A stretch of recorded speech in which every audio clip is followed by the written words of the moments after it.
صدر ٹرمپ نے عہدہ سنبھالنے کے فوری بعد اپنے داماد جیرڈ کشنر کو مشرق وسطیٰ میں امن کوششوں کے لیے اپنا مشیر مقرر کیا تھا، لیکن اتنا عرصہ گزر جانے کے بعد اب بھی وائٹ ہاؤس کی جانب سے اسرائیل فلسطین تنازع کے حل کے لیے کوئی باضابطہ حکمت عملی سامنے نہیں آئی۔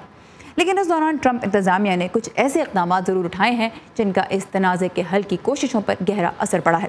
جیسے 6 دسمبر 2017 کو امریکی سفارت خانہ تل ابیب سے یروشلم منتقل کرنے کا اعلان، پھر 30 اگست کو اقوام متحدہ کے ادارہ برائے فلسطینی پناہ گزین کے لیے امداد کی منسوخی، اور 10 ستمبر کو واشنگٹن میں پیلسٹینین لبریشن آرگنائزیشن کے دفتر کو بند کرنے کا فیصلہ۔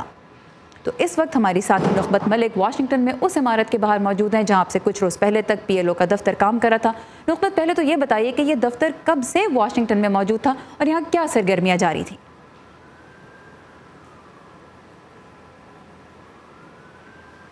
جی سارا، یہ دفتر جیسے کہ آپ نے بتایا PLO کا یہاں پہ قائم ہے واشنگٹن DC کے دارالحکومت میں۔ 1990 میں پہلی بار یہ دفتر جو ہے اس نے اپنا کام یہاں پہ شروع کیا تھا، اور اس کا مین مقصد ایک سفارتی مشن کے طور پر کام کرنا تھا جس سے امریکی حکام اور فلسطینی حکام کے درمیان مشاورت کو آسان بنایا جا سکے۔ یہاں یہ بتاتی چلوں کہ PLO فلسطینی لبریشن آرگنائزیشن کی جو تنظیم ہے یہ فلسطین کی مرکزی تنظیم ہے اور تمام دنیا میں فلسطینیوں کی نمائندگی کرتی ہے، اور ساتھ ہی فلسطین کی حکومت بھی قائم رکھے ہوئے ہے۔ فلسطینی حکومت اور PLO کی اس تنظیم کو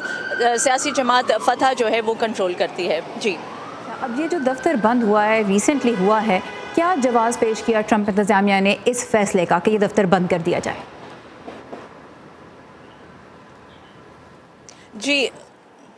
جی سارا، صدر ٹرمپ کی جانب سے جو موقف پیش کیا گیا ہے اس دفتر کو بند کرنے کے اعلان کے ساتھ وہ یہی ہے کہ اس دفتر کے بند کرنے سے فلسطینیوں پر دباؤ ڈالا جا سکے گا کہ وہ امریکہ کی بنائی ہوئی مشرق وسطیٰ کی حکمت عملی کے لیے اسرائیل کے ساتھ بیٹھ کر مذاکرات کر سکیں اور اس حکمت عملی کو اپنا سکے۔ امریکہ نے یہ بھی کہا ہے کہ اسرائیل اور فلسطین کے درمیان ہونے والی تمام امن کی جو امریکی کوششیں ہیں وہ فلسطین کی جانب سے رد کی جا رہی ہیں، اور ساتھ ہی امریکہ نے یہ بھی کہا ہے کہ عالمی عدالت میں فلسطینیوں کی ہلاکت کے معاملے پر اگر اسرائیل اور امریکہ پر کوئی مقدمات چلائے گئے تو امریکہ کی جانب سے عالمی عدالت پر پابندیاں بھی عائد کی جا سکتی ہیں۔ جی، نخبت ملک ہمارے ساتھ ہیں اس وقت واشنگٹن DC میں اس عمارت کے باہر سے جہاں اب سے کچھ روز پہلے تک پیلسٹینین لبریشن آرگنائزیشن کا دفتر کام کر رہا تھا۔